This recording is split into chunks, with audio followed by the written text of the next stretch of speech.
আমি ৭ মাসের প্রেগন্যান্ট। আমার স্বামী আমাকে রেখে অন্য রুমে অন্য মেয়ের সাথে শারীরিক সম্পর্কে লিপ্ত। আমার স্বামী আমাকে ঘুম পাড়িয়ে রেখে কখন যে রুম থেকে বেরিয়ে যেত আমি টেরই পেতাম না। আর এটা সন্দেহ হওয়াতে আমি ঘুম না এসে ঘুম আসার ভান করলাম, সজাগ থাকলাম কেন এমন করতেছে সেটা দেখার জন্য। অনেক কষ্টে বিছানা থেকে উঠে ওই রুমে গিয়ে ওই রুমে নক করলাম তারা কি করছে সেটা দেখার জন্য, কিন্তু তারা আমার শব্দ শুনে চুপ করে রইল। আমি অনেক ডাকাডাকি করলাম কিন্তু আমার স্বামী কিছুতেই সাড়া দিল না। আমি শেষবারের মতো নক করে বললাম, শোনো, তুমি যে আমাকে ঠকাচ্ছ এটা আমি খুব ভালো করেই জানি। আমি আমার স্বামীকে ভালোবেসে বিয়ে করেছিলাম। তার এক কথায় আমি বাড়ি থেকে বেরিয়ে আসি। পালিয়ে বিয়ে করাতে আমার বাড়ি এবং আমার শ্বশুর বাড়ি কেউ আমাদের মেনে নেয়নি। আমি আমার স্বামীর মুখের দিকে চেয়ে সব কষ্ট মেনে নিছি, কখনো কোনো অভিযোগ করিনি। আমার দু চোখ বেয়ে পানি ঝরছিল। বিয়ের ১ বছরের মাথায় আমি কনসিভ করি। যখন মনে পড়লো আমি প্রেগনেন্ট একথা ভাবতেই নীরবতা ভেঙে আমি আবারও নক করলাম। তুমি দরজাটা খোলো। অনেকবার নক করার পরে অবশেষে আমার স্বামী এসে দরজাটা খুলে দিল। তারপর আমি রুমে ঢুকে আমার মাথায় যেন আকাশ ভেঙে পড়লো, কারণ আমার স্বামী আরেকজনকে নিয়ে শুয়েছিল। আমার স্বামী যার সাথে শুয়েছিল সে আর কেউ না, আমার নিজের বান্ধবী নিশা। আমি কি করব বুঝতে পারতেছিলাম না। এতদিন যার সাথে সংসার করছি তাকে বিশ্বাস করব নাকি আমার বান্ধবীকে, নাকি আমি আমার নিজের চোখকে বিশ্বাস করব। কিছু জিজ্ঞেস করার আগেই আমি অজ্ঞান হয়ে গেলাম। যখন আমার জ্ঞান ফিরল তখন চারিদিকে চেয়ে বুঝতে পারলাম যে আমি হসপিটালে আছি। উঠতে যাব তখন একজন নার্স এসে আমাকে বাধা দিল, বলতেছে কি করছেন, আপনার এই শরীর নিয়ে উঠতেছেন কেন? নার্সকে বললাম, আচ্ছা সিস্টার, আমাকে এখানে কে নিয়ে আসছে? নার্স বলল, আপনাকে একজন মহিলা অজ্ঞান অবস্থায় এখানে নিয়ে আসছে। কে নিয়ে আসছে সেটাও ভাবতে লাগলাম এবং আমার স্বামী কোথায় সেটাও ভাবতে লাগলাম। আমার স্বামী কোথায় আছে ওটা জানার জন্য সিস্টারের কাছ থেকে তার ফোনটা নিয়ে তাকে একটা কল দিলাম, কিন্তু আমার স্বামী ফোনটা ধরলো না। বুঝলাম আমার স্বামীর কাছে আমার প্রয়োজনীয়তা ফুরাই গেছে। তারপর যখন একটু সুস্থ হলাম তখন আমি বাড়িতে একাই চলে গেলাম। এরপর বাড়িতে আমার রুমে ঢুকে দেখি আমার স্বামী এবং আমার বান্ধবী দুজনে রুমে বসে আছে। ওদের এই অবস্থা দেখে আমি কি করব কিছুই বুঝতেছিলাম না। আমি আমার হিতাহিত জ্ঞান হারিয়ে ফেলছি। পাশে একটা ঝাড়ু ছিল, ওইটা নিয়ে আমি দুজনকে পিটাতে শুরু করলাম। এরপর আমি আমার বান্ধবীর চুলের মুঠি ধরে বললাম, তুই আমার নিজের বান্ধবী হয়ে এত বড় বাটপারি আমার সাথে করতে পারলি? হঠাৎ আমার স্বামী এসে আমাকে ধাক্কা দিয়ে সরিয়ে দিল। আমি কোনো মতে নিজেকে সামলালাম। এরপর আমি আমার স্বামীকে বললাম, তুমি আমার সাথে এমন কেন করলে? তুমি বলো আমাকে সত্যিটা। তখন আমার স্বামী বলল, তুমি সত্যিটা শুনতে চাও? আচ্ছা তাহলে শোনো, আমি পারছি না আর তোমার সাথে থাকতে। তোমাকে এখন আমার আর ভালো লাগে না। আমি তোমার কাছ থেকে মুক্তি চাই।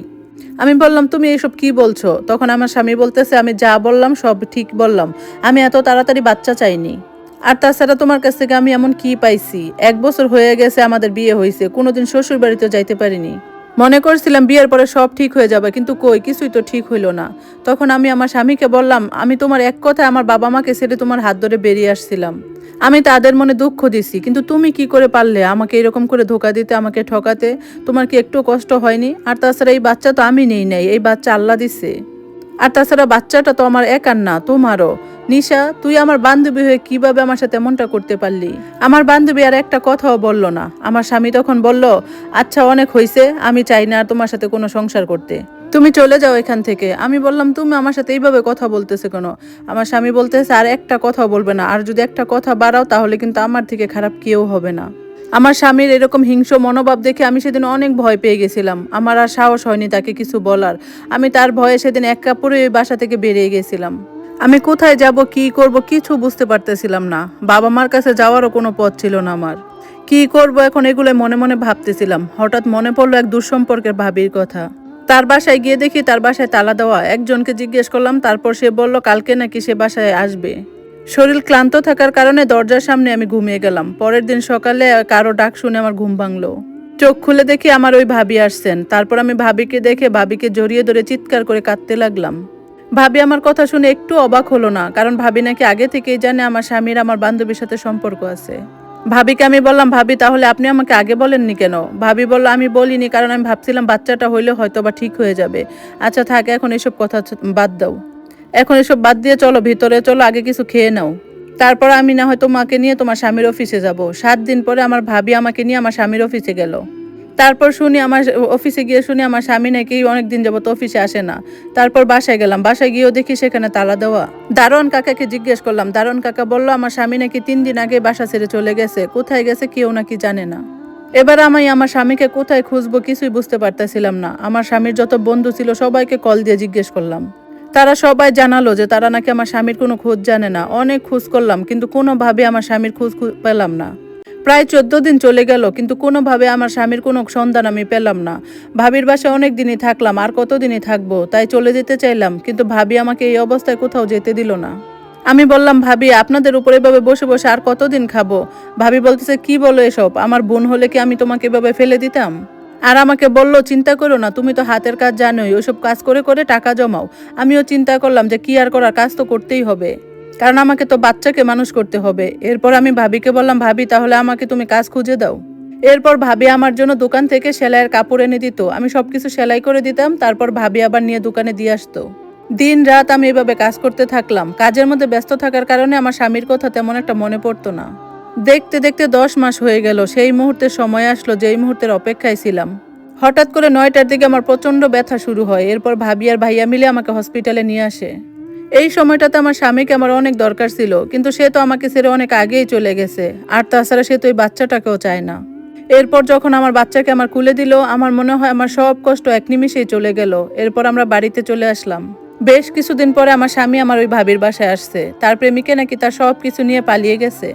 সে নাকি এখন নিঃস্ব হয়ে গেছে। আমার স্বামী আমাকে দেখে দৌড়ে এসে আমার হাত ধরে বলতেছে, প্লিজ কুকু, আমাকে মাফ করে দাও। আমি তোমার সাথে অনেক অন্যায় করছি। যে আমি তোমাকে এত ভালোবাসছি, সে আমি আবার তোমাকে রাস্তায় ফেলে দিছি। আজ আমি নিঃস্ব, আমি মরিচিকার পিছনে ছুটেছিলাম, নিশি আমার সব কিছু নিয়ে চলে গেছে। আজ আমি সর্বশান্ত।